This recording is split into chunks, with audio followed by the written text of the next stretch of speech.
Okay. April 17 நான் பேசுறது கேட்கலைன்னா சொல்லிருங்க. ஏப்ரல் 17 18 17 17 தானே?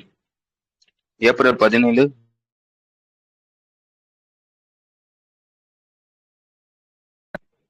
ஓகே. இந்த ஃபர்ஸ்ட் நியூஸ் வந்து எதை பத்தி பேசியிருப்பாங்க கேட்டீங்கன்னா வந்து ஒரு ஃபண்டை பத்தி பேசியிருப்பாங்க. அந்த ஃபண்டோட பேர் பார்த்துக்கோங்க, அர்பன் சேலஞ்ச் ஃபண்ட் அப்படின்றது தான் இந்த ஃபண்டோட பேர். இந்த ஃபண்டை பத்தி நம்ம ஆல்ரெடி படிச்சிருப்போம். என்னென்ன படிச்சிருக்கோம் அப்படின்றது வந்து நான் ஒரு வாட்டி நான் வந்து படிச்சிருக்கேன். ஆக்சுவலா வந்து இதுவும் ஒரு ஃபண்டு தான், சரியா? எதுக்காக இந்த ஃபண்டை வந்து கொண்டு வந்திருப்பாங்க கேட்டீங்கன்னா வந்து இந்த அர்பன் ஏரியாஸ் ஏரியா, அதாவது நகர்ப்புற ஏரியாஸ்ன்னு சொல்லுவாங்க பாத்தீங்களா, அந்த ஏரியாவுக்கு தேவையான ரோடு போடுறது, மெட்ரோ போடுறது, வேற என்ன விஷயம், இந்த மாதிரி நல்ல விஷயங்கள் இருக்கு பாத்தீங்களா, அந்த மாதிரி விஷயங்கள் வந்து பண்றதுக்கு சென்ட்ரல் கவர்மெண்ட் வந்து சப்போர்ட் வந்து பண்ணும். எந்த வழியா பண்ணுவாங்க கேட்டீங்கன்னா இந்த ஃபண்ட் வழியா வந்து பண்ணுவாங்க. உதாரணத்துக்கு வந்து உங்க ஊர்லயே வந்து ஒரு ரோடு வந்து போட போறாங்கன்னா அதுக்கு வந்து ஒரு 1000 கோடி தேவைப்படுச்சுன்னா இந்த ஃபண்ட் வழியா வந்து உங்க உங்க ஊருக்காரங்க வந்து இந்த காசு வந்து வாங்கிக்கலாம். அதுக்காக கொண்டு வரப்பட்ட ஒரு ஃபண்டு தான் வந்து அர்பன் சேலஞ்ச் ஃபண்ட். அப்ப அது என்னடா சேலஞ்ச் ஃபண்டுன்னு கேட்டீங்கன்னா இது எல்லாத்துக்குமானு கேட்டீங்கன்னா கிடையாது. இப்ப வந்து உங்க ஊர் இருக்காங்கன்னு வச்சுக்கோங்களேன், உங்க ஊர் மாதிரி வந்து ஏகப்பட்ட சிட்டிஸ் வந்து இருக்கும். இவங்க என்ன பண்ணுவாங்க, இந்த ஃபண்டை கீழே வந்து அப்ளை வந்து பண்ணுவாங்க. என்ன சொல்லுவாங்கன்னா வந்து இந்த மாதிரி எங்க ஊர்ல வந்து ஒரு ரோடு வந்து போட போறோம், எங்க ஊர்ல வந்து ஒரு மெட்ரோ வந்து போட போறோம் அப்படின்னு சொல்லி வந்து ஒவ்வொரு சிட்டிஸும் வந்து அப்ளை வந்து பண்ணுவாங்க. ஓகேவா? இந்த சென்டர் என்ன பண்ணுவாங்க கேட்டீங்கன்னா வந்து அவங்க அப்ளை பண்றதை வந்து ஃபர்ஸ்ட் வந்து பார்ப்பாங்க. எல்லாரோட ப்ராஜெக்ட் வந்து பார்ப்பாங்க, அவங்களோட ஐடியாஸ் எல்லாம் வந்து பார்ப்பாங்க. அதுல வந்து எந்த ஐடியா வந்து நல்லா இருக்கு, எந்த ஐடியாவிலேயே வந்து மக்களுக்கு வந்து ஒரு ஹெல்ப்ஃபுல் பண்ற மாதிரி ஐடியா இருக்கு, அந்த மாதிரி ஐடியாஸ் மட்டும் செலக்ட் பண்ணி அவங்களுக்கு வந்து ஃபண்டு வந்து தருவாங்க. புரிஞ்சுச்சா? இந்த ஃபண்டு அர்பன் வந்து இந்த மாதிரி இந்த ஃபண்டை வந்து எப்போ வந்து அனௌன்ஸ் பண்ணிருப்பாங்கன்னா கொண்டு வந்திருப்போம் அப்படின்னு சொல்லி வந்து எப்போ அனௌன்ஸ் பண்ணிருப்பாங்கன்னா 2025-26 பட்ஜெட்ல வச்சு அனௌன்ஸ் வந்து பண்ணிருப்பாங்க. ஸ்டார்ட் எப்போ வந்து பண்ணிருப்பாங்க கேட்டீங்கன்னா February 2026 வந்து ஸ்டார்ட் வந்து பண்ணிருப்பாங்க.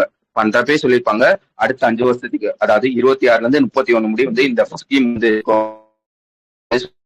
வேற என்ன சொல்லியிருப்பாங்க கேட்டீங்கன்னா வந்து 31க்கு அப்புறம் 31 முடி இருக்குன்னு சொன்னீங்கன்னா 31க்கு அப்புறம் ஒருவேளை எக்ஸ்டெண்ட் பண்ணணும்னு நினைச்சா இன்னொரு 3 வருஷத்துக்கு வந்து நாங்க வந்து எக்ஸ்டெண்ட் பண்ணுவோம் அப்படின்றதையும் சொல்லியிருப்பாங்க. இதை வந்து மேனேஜ் பண்றது யாருன்னு பார்த்துருக்காங்க, ministry of housing and urban affairs இருப்பாங்க பாத்தீங்களா, அவங்க தான் வந்து இதை வந்து மேனேஜ் வந்து பண்ணுவாங்க. வேற என்ன இதுல படிச்சிருப்பாங்க கேட்டீங்கன்னா வந்து இந்த ஃபண்டுக்கு வந்து காசு வந்து ஒதுக்குவாங்க பாத்தீங்களா, அதாவது ரிலீஸ் வந்து பண்ணுவாங்க பாத்தீங்களா அந்த ஃபண்டு. அந்த ஃபண்ட் வந்து எப்போ ரிலீஸ் பண்ணுவாங்க கேட்டீங்கன்னா செப்டம்பர் 2026 வந்து ரிலீஸ் வந்து பண்ணுவாங்க. இது ஆல்ரெடி இப்ப இந்த நியூஸ்ல வந்து என்ன சொல்ல வரான்னு கேட்டீங்கன்னா இந்த மாதிரி அர்பன் சேலஞ்ச் ஃபண்ட் அப்படின்னு ஒரு ஃபண்ட் இருக்கா, இந்த ஃபண்டுக்கான ஆபரேஷன் கைட்லைன்ஸ் வந்து ரிலீஸ் வந்து பண்ணிருப்பாங்க. புரிஞ்சுச்சா? ஆபரேஷன் கைட்லைன்ஸ் வந்து இப்போ வந்து லான்ச் பண்ணியிருக்காங்க. அது என்னதான் ஆபரேஷன் கைட்லைன்ஸ்னா இந்த ஃபண்டுனா என்ன, இது எப்படி வந்து வேலை செய்யும், இதுல வந்து எப்படி அப்ளை பண்ணலாம், யார் யாரெல்லாம் அப்ளை பண்ணலாம், இதுக்கான ரூல்ஸ் என்ன, இந்த மாதிரி ஒரு கைட்லைன்ஸ் இருக்கும் பாத்தீங்களா, அதை வந்து இப்போ வந்து லான்ச் பண்ணியிருக்காங்க. வந்துச்சா?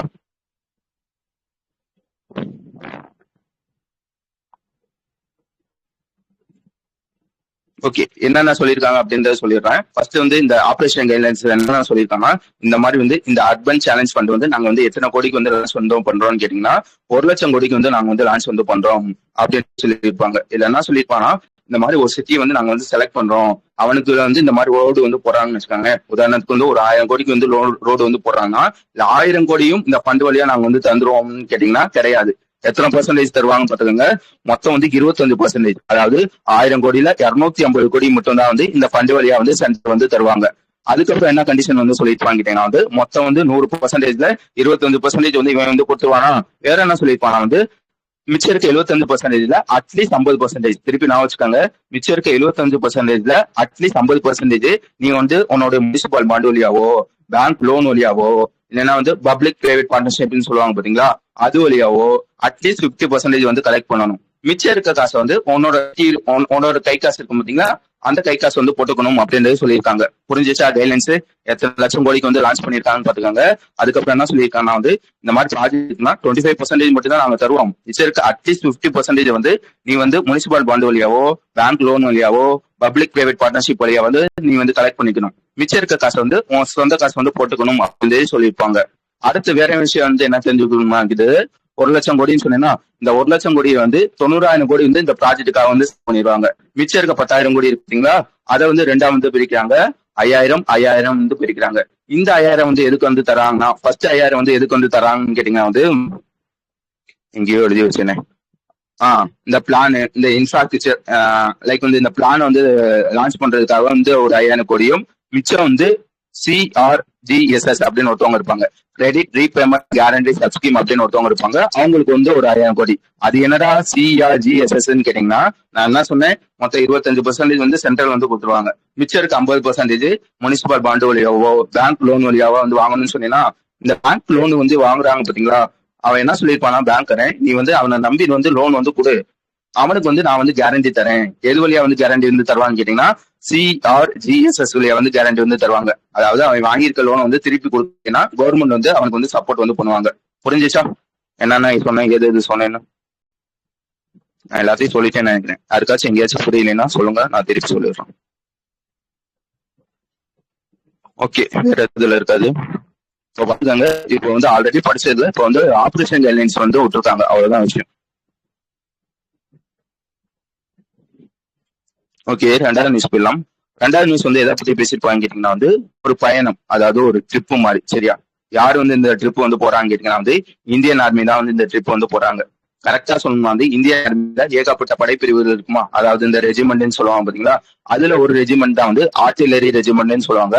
இந்த ஆர்டிலரி ரெஜிமெண்ட் வந்து லான்ச் பண்ணி கிட்டத்தட்ட வந்து 200 வருஷம் ஆச்சு. கரெக்டா சொல்லணும் வந்து 200 வருஷம் ஆச்சு. அதை வந்து செலிப்ரேட் பண்ணணும் அப்படின்றதுக்காக அந்த ஆர்டிலரி ரெஜிமெண்ட்ல இருக்க சோல்ஜர்ஸ் வந்து ஒரு பயணம் மாதிரி வந்து மேற்கொள்றாங்க. அந்த பயணத்தோட பேர் பார்த்துக்காங்க சமுத்திர. கேக்குதா? எல்லாத்துக்கும் கேக்குதா? ஹலோ.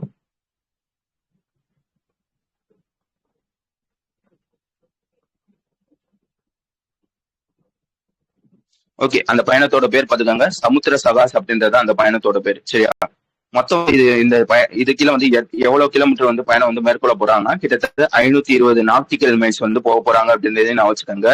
எங்க இருந்து இது முடிவு போக போறாங்கன்னா வந்து மார்வே அப்படின்ற ஒரு இடத்துல இருந்து மும்பைல வந்து மார்வே அப்படின்ற ஒரு இடம் இருக்கும். சரியா, அங்க வந்து கோவா முடிவு வந்து இந்த பயணம் வந்து இருக்கும் அப்படின்றதே சொல்லியிருப்பாங்க. மொத்தம் வந்து இந்த பயணம் வந்து 4 லெக்ஸ். சரியா, ஃபர்ஸ்ட் வந்து எங்க போவாங்கன்னு கேட்டீங்கன்னா மும்பைல இருந்து விஜய் தர்க் அப்படின்ற ஒரு ஊருக்கு வந்து போவாங்க. அதுக்கப்புறம் வந்து விஜய் தர்க்ல இருந்து கோவாக்கு வந்து போயிருவாங்க. இப்போ கோவாக்கு போயிட்டாங்க, திருப்பி வந்து மும்பைக்கு வந்து வருவாங்க. எப்படி வருவாங்கன்னு கேட்டீங்கன்னா அதே மாதிரி கோவால இருந்து விஜய் தர்க்கு வந்து வருவாங்க, திருப்பி வந்து விஜய் தர்க்ல இருந்து மும்பைக்கு வந்து வருவாங்க. மொத்தம் வந்து இது வந்து 4 லக்ஸ் அப்படின்றத நான் வச்சுக்காங்க. இதை வந்து லீட் பண்றது யாருன்னு கேட்டீங்கன்னா வந்து நாயர் அப்படின்னு ஒருத்தவங்களும் பிரகாஷ் அப்படின்ற ஒரு 2 கேப்டன்ஸ் வந்து இதை வந்து லீட் பண்றாங்க அப்படின்றதையும் சொல்லியிருப்பாங்க. வேற என்ன இதுல நீங்க படிக்கணும்னு கேட்டீங்கன்னா வந்து ஓகேடா போறாங்கன்னு சொல்லிட்டேன். எந்த படகுல வந்து போறாங்கன்னு கேட்டீங்கன்னா ஆர்டிலரி ரெஜிமெண்ட்னா அவங்களும் ஒரு படைப்பிரிவு மாதிரி, லைக் வந்து இந்த பெரிய பெரிய ஆயுதத்தெல்லாம் வச்சிருப்பாங்க பாத்தீங்களா, அந்த படையை தான் வந்து ஆர்டிலரின்னு சொல்லுவாங்க. புரியுதா? அந்த ஆயுதம் வந்து பெருசு பெருசா வந்து வச்சிருப்பாங்க பாத்தீங்களா, அந்த படைப்பிரிவு தான் வந்து. ஓகே, வேற என்ன இதுல நீங்க படிக்கணும்னு கேட்டீங்கன்னா பயணம் போறாங்க, எதுல வந்து போறாங்க கேட்டீங்கன்னா வந்து ஒரு பாய்மர கப்பல், இந்த செயிலிங் ஷிப்னு சொல்லுவாங்க பாத்தீங்களா, அந்த கப்பல்ல தான் வந்து போறாங்க. சரியா, அது வந்து மொத்தம் வந்து எத்தனை அடின்னு பாத்துக்காங்க, 21 ஃபீட் அப்படின்றது சொல்ல தெரியணும். எல்லாத்தையும் நான் சொல்லிட்டேன்னு நினைக்கிறேன். இந்த பயணத்தை வந்து யார் வந்து தொடங்கி வைக்கிறான்னு கேட்டீங்கன்னா ஒரு ஜெனரல் ஒருத்தவங்க இருப்பாங்க. அவங்களோட பேர் பார்த்துக்காங்க NS சார்னா அப்படின்றது அவங்களோட பேர். Okay okay, புரிஞ்சுச்சுதானே?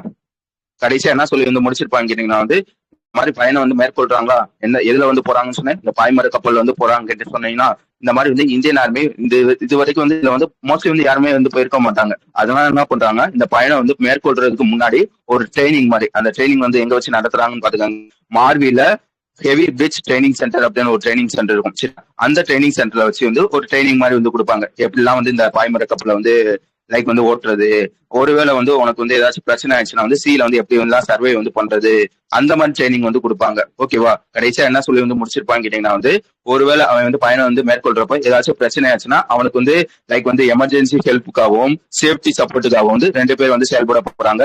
யார் யாருன்னு பாத்துக்காங்க, இந்தியன் நேவியும் இந்தியன் கோஸ்ட் கார்டும் வந்து செயல்படுவாங்க அப்படின்லாம் சொல்லியிருப்பாங்க. புரிஞ்சிச்சா? அடுத்த நியூஸ் போயிடலாம்.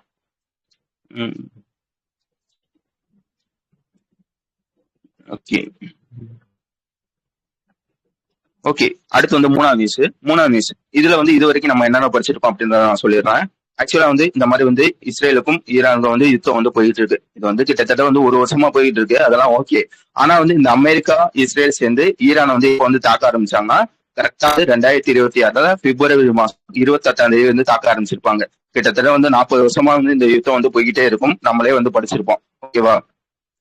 வேற என்ன இதுல நம்ம படிச்சிருப்போம்னு கேட்டீங்கன்னா வந்து இந்த மாதிரி வந்து யுத்தம் போனனால இந்த ஈரான்காரன் என்ன பண்ணிருப்பான்னு கேட்டீங்கன்னா வந்து ஸ்டேட் ஆஃப் ஹார்மோஸ் அப்படின்னு ஒரு இடம் இருக்கும் சரியா, அதை வந்து க்ளோஸ் வந்து பண்ணிருப்பாங்க, அதாவது கண்ட்ரோலுக்கு வந்து கொண்டு வந்திருப்பாங்க. அது வழியா வந்து எந்த படகையும் வந்து அனுமதிச்சிருக்க மாட்டாங்க சரியா.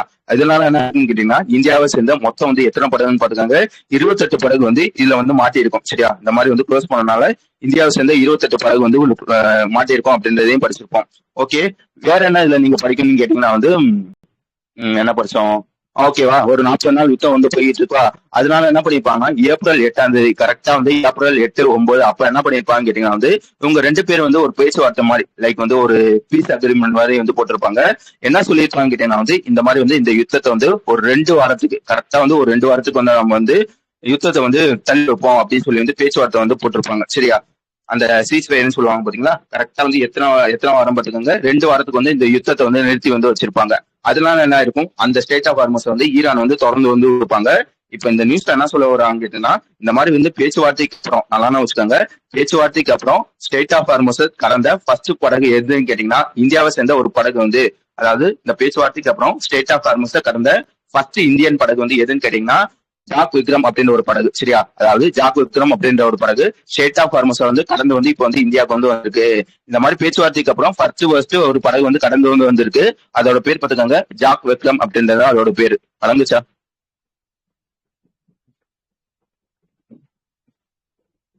ஓகே, இல்ல வேற என்ன நீங்க படிக்கணும்னு கேட்டீங்கன்னா வந்து மொத்தம் எத்தனை படம்னு சொன்னேன், 28 படகு வந்து மாட்டிருக்குமா. அதுல வந்து 15 படம் வந்து ஆல்ரெடி வந்துருச்சு, நம்ம ஆல்ரெடி படிச்சிருப்போம்ல, இந்தியன் படகுக்கு வந்து நாங்க அனுமதி கொடுக்குறோம் அப்படின்னு சொல்லியிருப்பாங்க. அது வழியா வந்து ஒரு 15 படகு வந்து ஆல்ரெடி வந்து வந்துருச்சு அப்படின்றதையும் நான் வச்சுக்கோங்க. மிச்சம் இருக்க படகு வந்து இன்னமும் அங்கதான் இருக்கு அப்படின்றதையும் நான் வச்சுக்கணும். ஓகே ஓகே, இந்த மாதிரி வந்து ஜாக் விக்ரம் இருக்கும் பாத்தீங்களா, அதை பத்தி சொல்லியிருப்பாங்க. இந்த ஜாக் விக்ரம் அப்படின்ற ஒரு படகு வந்து யாரோட சேர்ந்ததுன்னு கேட்டா கிரேட் ஈஸ்டர்ன் ஷிப் கம்பெனி அப்படின்னு ஒரு கம்பெனி இருக்கும், அவனோட ஒரு படகு தான் வந்து இந்த ஜாக் விக்ரம் அப்படின்ற ஒரு படகு. இதோட கெப்பாசிட்டி பார்த்துக்கோங்க 26,000 டன். இதோட கெப்பாசிட்டி வந்து 26,000 டன். இப்போதைக்கு வந்து எத்தனை எல்பிஜி வந்து எடுத்துட்டு வந்து வந்திருக்குமா, 20,000 டன் எல்பிஜி வந்து எடுத்துட்டு வந்து வந்திருக்கும் அப்படின்றதையும் நான் வச்சுக்கோங்க. கடைசியா என்ன வந்து சொல்லியிருப்பாங்க கேட்டீங்கன்னா வந்து சில பல ஸ்டார்டிங் தான் சொல்லியிருப்பாங்க. என்ன சொல்லியிருப்பாங்க கேட்டீங்கன்னா வந்து இந்த மாதிரி எனர்ஜி கன்சூம்ல வந்து இந்தியா வந்து 3rd லார்ஜஸ்டா இருக்கு. நல்லா வச்சுக்கோங்க, எனர்ஜி கன்சூம் பண்றதுல வந்து இந்தியா வந்து 3rd லார்ஜஸ்டா வந்து இருக்கு. அதே மாதிரி வந்து இந்த மாதிரி வந்து இந்த crude oil, natural gas, LPG இதெல்லாம் வந்து இம்போர்ட் வந்து பண்ணுவாங்க பாத்தீங்களா. இந்தியாவில யூஸ் பண்ற மொத்த க்ரூட் ஆயில்ல 88% வந்து நம்ம இம்போர்ட் தான் பண்றோம். அதே இது நேச்சுரல் கேஸ்ல வந்து கிட்டத்தட்ட வந்து 50% வந்து இம்போர்ட் வந்து பண்றோம். எல்பிஜில வந்து கிட்டத்தட்ட வந்து 60% வந்து இம்போர்ட் வந்து பண்றோம். அதுக்கப்புறம் வந்து பர்டிகுலரா என்ன சொல்லணுமா வந்து இந்த இம்போர்ட் பண்றது இந்த ஸ்டேட் ஆஃப் சொல்லியா வந்து எவ்வளவு வந்து இம்போர்ட் வந்து பண்றோம்னு கேட்டீங்கன்னா இந்த க்ரூட் ஆயில்ல 50% வந்து ஸ்டேட் ஆஃப் ஹார்மஸ் வழியாகவும், நேச்சுரல் கேஸ்ல வந்து 40% ஸ்டேட் ஆஃப் ஹார்மஸ் வழியாகவும், எல்பிஜில வந்து கிட்டத்தட்ட வந்து 90% வந்து இந்த வழியா மட்டுமே வந்து நம்ம வந்து இம்போர்ட் வந்து பண்ணுவோம் அப்படின்றதையும் சொல்லியிருப்பாங்க. வழங்குச்சு.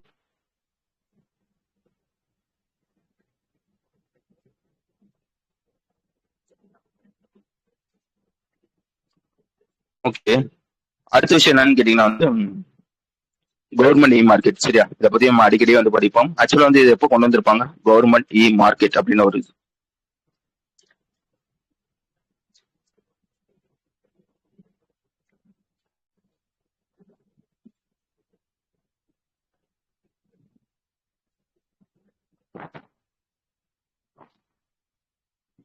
2 பேர் தான் பதில் சொல்றாங்க.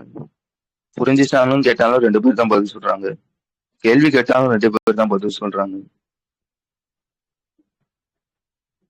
ஓகே சூப்பர், 2016 சரியா. இந்த கவர்மெண்ட் இ மார்க்கெட் பிளேஸ் பத்தி ஆல்ரெடி படிச்சிருப்போம். ஆக்சுவலா வந்து இது ஒரு பிளாட்ஃபார்ம் தான் சரியா. இந்த கவர்மெண்ட் இருப்பான் பாத்தீங்களா, அவனுக்கு தேவையான குட்ஸையோ சர்வீஸையோ வந்து இந்த பிளாட்ஃபார்ம் வழியா வந்து வாங்கிடுவாங்க. நம்ம எப்படி வந்து அமேசான், பிளிப்கார்ட்ல வந்து வாங்குறோமோ அது வழியா வந்து இந்த கவர்மெண்ட் காரை வந்து அவனுக்கு தேவையான குட்ஸை வந்து வாங்கிடுவாங்க. எப்போ லான்ச் பண்ணிருப்பாங்க கேட்டீங்கன்னா 2016 வந்து லான்ச் வந்து பண்ணிருப்பாங்க. யார் இந்த விஷயத்த வந்து பண்ணிருப்பாங்க கேட்டீங்கன்னா வந்து ministry of commerce and industry இருப்பாங்க பாத்தீங்களா, அவங்க தான் வந்து இதை வந்து லான்ச் பண்ணிருப்பாங்க அப்படின்றதெல்லாம் வந்து படிச்சிருப்போம். வேற என்ன இதுல நம்ம படிச்சிருப்போம் கேட்டீங்கன்னா வந்து இந்த கவர்மெண்ட் இ மார்க்கெட் பிளேஸ் அப்படின்னு ஒரு மார்க்கெட் பிளேஸ் இருக்கா, அது கீழே வந்து ஒரு பிளாட்ஃபார்ம் வந்து லான்ச் பண்ணி பண்ணிருப்பாங்க. அதோட பேர் பார்த்துக்காங்க உமானியா இனிஷியேட்டிவ் அப்படின்னு ஒரு இனிஷியேட்டிவ் சரியா. இது என்னடா உமானியா இனிஷியேட்டிவ் அப்படின்னு கேட்டீங்கன்னா இது வந்து எப்போ லான்ச் பண்ணிருக்காங்கன்றது முக்கியம். 2019 வந்து இந்த இனிஷியேட்டிவ் வந்து கொண்டு வந்திருப்பாங்க. இந்த மாதிரி வந்து கவர்மெண்ட் இ மார்க்கெட் பிளேஸ்ல வந்து விற்கிறாங்க பாத்தீங்களா, லைக் வந்து இந்த செல்லர்ஸ் விற்கிறாங்க பாத்தீங்களா, அதுல வந்து இந்த உமன்ஸ் வந்து இந்த உமானியா இனிஷியேட்டிவ் அப்படின்ற ஒரு இனிஷியேட்டிவ். இப்ப இந்த நியூஸ்ல என்ன சொல்றாங்க வந்து இந்த உமானியா இனிஷியேட்டிவ் அப்படின்ற இனிஷியேட்டிவ் வந்து 2019 வந்து கொண்டு வந்தோம். இப்போதைக்கு வந்து எத்தனை பேர் வந்து லைக் வந்து அந்த இனிஷியேட்டிவ்ல வந்து எவ்வளவு அந்த இது பொருட்கள் இருக்கும் பாத்தீங்களா, எத்தனை டன்ஸ் பொருட்கள் வந்து நாங்க வந்து வித்திருக்கோம்னா கிட்டத்தட்ட வந்து 2 லட்சமா அந்த மதிப்பு இருக்கும் பாத்தீங்கன்னா, கிட்டத்தட்ட வந்து 13.7 லட்சம் ஆர்டர் வந்து இந்த இது வழியா வந்து நாங்க வந்து இந்த உமானியா இனிஷியேட்டிவ் வழியா வந்து நாங்க வந்து வித்திருக்கோம். கிட்டத்தட்ட வந்து 2 லட்சம் உமன்ஸ் வந்து இந்த இனிஷியேட்டிவ்ல வந்து இருக்காங்க அப்படின்றதே சொல்லியிருப்பாங்க. சிம்பிளான விஷயம். இந்த இனிஷியேட்டிவ்ல வந்து கிட்டத்தட்ட வந்து 2025-26 மட்டும், ஆனா நான் 25-26 மட்டும் எத்தனை உமன்ஸ் வந்து இதுல வந்து இருக்காங்கன்னு கேட்டீங்கன்னா 2 லட்சம் உமன்ஸ் வந்து இருக்காங்க அப்படின்றது நான் வச்சுக்கணும். கிட்டத்தட்ட வந்து 13.7 லட்சம் ஆர்டர் வந்து இந்த இனிஷியேட்டிவ்ல வந்து பிளேஸ் வந்து பண்ணிருக்காங்க அப்படின்னு சொல்லியிருப்பாங்க. விளங்குச்சா? அவ்வளவுதான் விஷயம்.